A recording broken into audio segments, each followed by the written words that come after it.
understanding the procession of the world, because all these mandalas that are around the world, now that I've given you this long introduction, I want you to now, when you think about looking at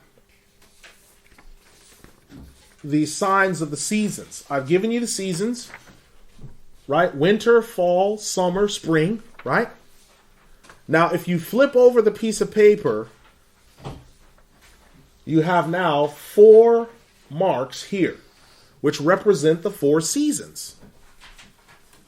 They represent the 4 seasons. 1, 2, 3, 4.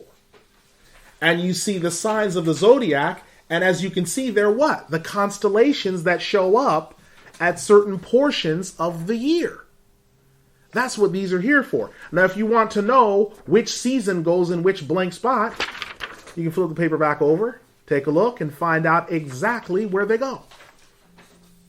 Now, you will find these everywhere on Earth. This structure that you see, which is blank right now, it's called a mandala. You find them in Central America, South America, North America, all throughout Africa, Central Asia. Everyone somehow knew that there's 4 seasons, that there's some type of structure moving, that the sun goes through 12 solar houses as it's going through a position as it moves through the sky, that it has a celestial equator, and that the moon has 28 lunar houses that it goes through. It has 28 lunar houses. So the moon goes through this process as well. It has its own little structure that it's moving on. And the sun has its own little structure that it's moving on. Now then people started to base calendars around this stuff as well. Now what happened with creating what's known as, and I'll come to a close on this in a moment, what happened when you created what's called the lunisolar progression, where people decided that we're going to make our lunar calendar and the solar calendar, we're going to harmonize them. So we force January to always come at one time. We force December to always come at one time. So the calendar is no longer moving with the seasons. Like the lunar calendar, it moves with the seasons. Sometimes Ramadan shows up in summer, blazing hot. Sometimes Ramadan shows up in winter, cold as anything. Right? It's going through the seasons. Why? Because you're dealing with the precession of the moon. And you're also dealing with the precession of the sun. And both are being bent out of shape. Why is the moon being bent out of shape? Well, the earth's pulling on it, sun's pulling on it. What's pulling on the sun? Why is it bent out of shape? Although it's a white dwarf, which is the smallest type of star, what on earth's bending it out of shape? So then you have to start having these discussions about vortexal universe. Now, there's a couple of geniuses out there that have now figured this out. But they had to wind up studying the old languages to get it through their head.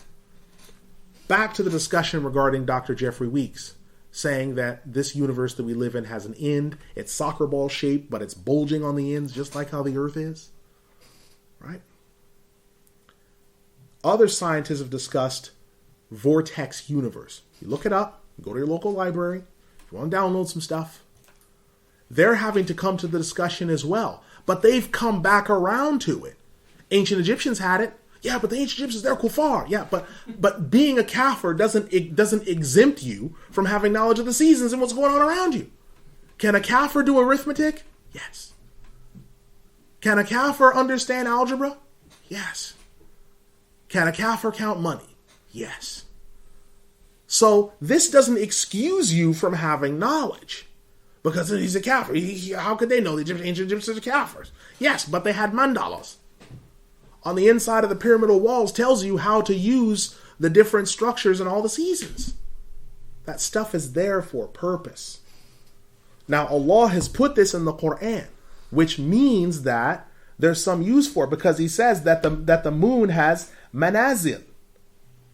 Now, we're going to come to that in just a moment, because we have both the moon and the sun. Now, how are we supposed to go about measuring our months by? And Allah gives us the distinction to say, listen, this is how you measure your months. This is how you measure your years. And he gives us a breakdown of that.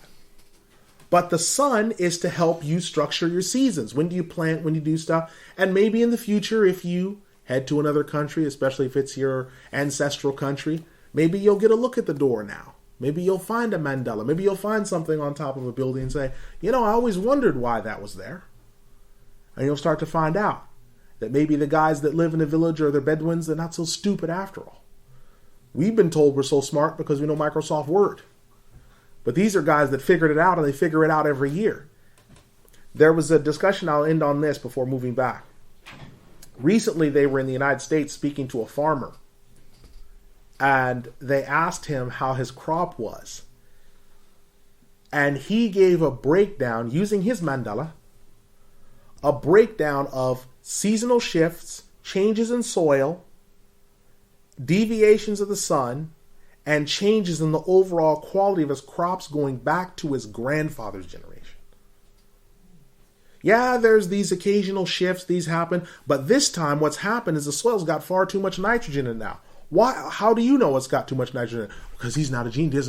He doesn't have 17 degrees in his closet. How do you know the soil's got too much nitrogen? He says, well, listen, when I'm growing my legumes, they grow much quicker than they used to before. And then my corn sometimes isn't growing at all. Sign of nitrogen. Excessive amounts of nitrogen. But he's supposed to be stupid because he hasn't gone to Harvard or the Ivy League. But he's figured it out because he has one of these and he's been using it as long as he goes back. Because why? Where did the Pilgrims get it from? Well, from the Native Americans before they showed them the muskets. Well, where did they get it from? Well, they've had it as long as they've had it. So it's always been there. So this idea that this universe that we're living in is teeming with life, stuff is pulling on it, it's not just this big empty mass. Now, once you look at that and understand and break all that down, this understanding of a vortex, then you're like, okay, well, if all this stuff is being pulled on, because everything's not coming together, it's going apart. Even they'll tell you that, and they can't figure out why. They've got theories. They've got theories for you, don't they? Well, the reason why it's going apart is because it's going away from the source of the Big Bang. Oh, okay. Well, then can we ask why the radiation levels, if it's been going apart from the time of the Big Bang, and the universe is eternal, the radiation marks should be static. But they're not. They look like an EEG monitor. Up, down, up, down, up, down.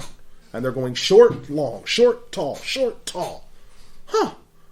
That's a sign that there's some type of outside interference. But what could outside interference could there be if the universe is eternal? What's wrong with this picture? So we have to look at things as these things are there. Something's pulling all this stuff apart. Galaxies are being stretched and pulled. They're all distorted. The Milky Way looks distorted for a reason. It's not because, we just thought it was that shape and it looked nice. Things are distorted. All the galaxies are pulled. All the planets, if you notice, they're flat on the tops and they're bulging out like eggs. That's not because, we just went with this design because it just felt right. They're looking like that for a reason. The sun is getting pulled. Why? And the sun has its own orbit and its axis of a sorts.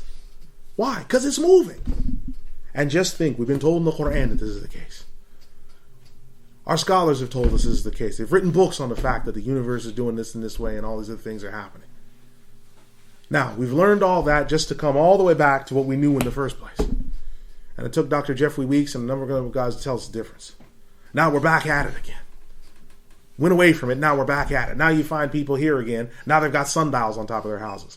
They dropped them, got rid of them in the Renaissance. Now we're back at them again. Because all the ancients were supposed to be stupid. Now we're back at the sundials again and back at the mandalas again. So I'm not telling anybody to get out tarot cards and start drawing your horoscope and finding out what lunar house you were born in. That's not what I'm talking about. I'm talking about that there's a structure in place. If you notice all these constellations, the breakdown of the seasons, all these other things, which points to what? That the sun precesses. Just like the earth precesses. Earth has an axis and it precesses. Sun precesses. Something's pulling on it. Just like the earth's being pulled on. All this stuff is happening and it has purpose and reason behind it. And that goes back to an understanding of cosmology. If you have a messed up theology, you got a messed up cosmology. You got a messed up cosmology, you got a messed up soteriology. And it's all crazy in the end. So you have to look at it from that standpoint. Now, the Imam, he goes on to say, quote, "And when the Exalted One